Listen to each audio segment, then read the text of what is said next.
Hey guys, I just wanted to talk to you a little bit today.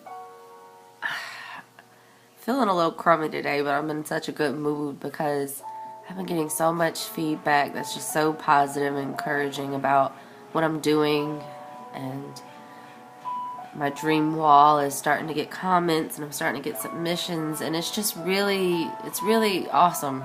It's really awesome. But I wanted to talk to you today about mentalities. There are so many people that grow up like me in very small towns. And when you grow up in a small town, you'll have what people will call a small town mentality. You know, people stay there, they don't get out, they don't know a world outside of their town. And when the town is small, it's known to be more of a low economic town. So you don't really see, just a lot of wealth and a lot of, you don't see billionaires and millionaires that you know of, every day. And so a lot of times what can happen when you grow up in a really small town or just anywhere, you can be in a big city and still grow up in a certain area where what you see growing up is poverty or not enough or struggling to make it by, which is a lot of people's experience in America. And what that does growing up is it conditions you. I'm an advertising major. And one thing we learned about was, one thing that I realized going through the degree program is that a lot of what advertisement and advertisers do is they, I don't want to say manipulate, but they manipulate your psychology. They manipulate your psyche, and they find a target audience, and they'll study that person down to what they make, what kind of cars they drive, the age, the demographics, everything. And based on that, even your insecurities, based on that, they'll basically make a void, and then their product will fill that need. And I'm not saying that's the approach to just be,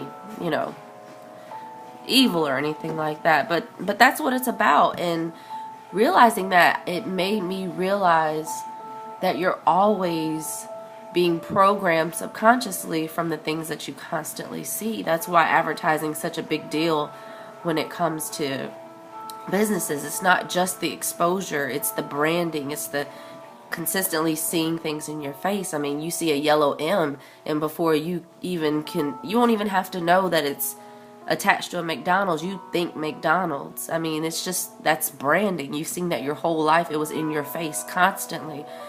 And that's what happens to us when we grow up. We grow up in these environments, and if you constantly see poverty, or if your parents' language when it comes to money was, we don't have enough, or if all you saw surrounding you were people who dropped out of school, or people that just went straight to working and struggling, or whatever it is. And that's not just money and finances. That's everything. If you grew up around people with low self-esteem, that's what you saw constantly. It definitely starts at home, and then your environment plays a big part of it.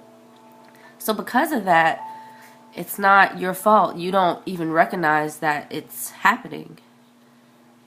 But the good news is it doesn't have to stay that way.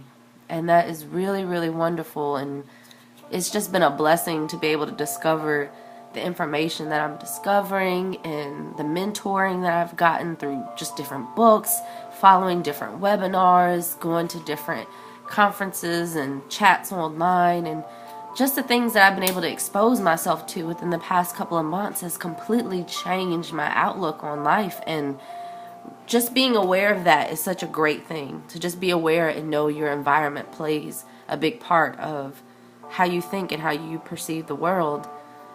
And that's just a great start right there. But when you know that, then you have to go back and analyze yourself and say, what is it that I am really believing? Because everything comes from a thought process. Everything you do, to the way you scratch your head, to the way you put your clothes on, to what you choose to eat in the morning, everything comes back to a thought that you have. And when we can begin to analyze ourselves and be aware of our thinking, then that's when the real growth is able to take place, because it's the oldest proverb and saying, but know thyself is so strong. That is such, I mean, you could just have that and nothing else, and you could make it, because knowing yourself is the biggest thing you could do for yourself. And when you start to realize what your mindsets are, for instance, I'll give you a personal example. I have, and I'll say I have because I'm not completely over it, but I'm definitely in a good place. I've had a belief of I am not enough. You know, that belief where it was at the core of a lot of things, of how I chose relationships, of how I treated myself, how I treated others. And I mean, it would be anything, you know, that perfectionism that we all try to get away from but can't seem to escape. You just feel like I am not enough. You know, I'm not gonna go on there and say anything until my skin clears up. I'm not going to audition for that because I'm still 20 pounds heavier than I want to be. I'm not ready.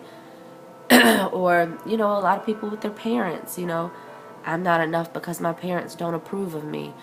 And it's that was a big thing in my life. And when I was able to recognize that, to recognize not being enough was at the core of a mindset that I had. And guys, it might not even be like in your conscious where you think it all the time, because I didn't think that I was thinking all the time I'm not enough. I wouldn't have admitted that if somebody said, you have low self-esteem, you don't think you're enough. I wouldn't have admitted that. I'd be like, I don't think that. But when you're really honest with yourself and you really just trace your behavior patterns, trace your thought patterns back to those initial thoughts, you'll realize there's things that are underlying under there. And that was a big aha moment for me to come to that was a big belief that I was carrying and holding on to. And when you are able to see those and then start to replace those things, I mean, your life will change so much, because once you change your mindset, once you change your beliefs, everything that comes from that will come from that belief. If you really truly believe nothing was impossible, nothing was impossible. If you truly held that belief, for instance, I can do all things through Christ. People say that. But if you truly, like if it was at your core and you truly believe I can do all things with no exceptions, no ifs, buts, if you really believed it, your actions would play out from that. You would approach life like nothing was impossible. So, all right, I'm talking too much because I like to talk, but you know, these are some really incredible things that I'm discovering, and I can't wait to continue to learn and help you discover things about yourself. And I hope this is helping you. It's helping me even just to talk about it out loud, because it just reassures my progress and reassures the path I'm on. So continue to uplift me, and I'll uplift you, and you encourage me and I'll encourage you on this journey. And you have a wonderful day, and just remember, you are enough and nothing is impossible. Bye, y'all.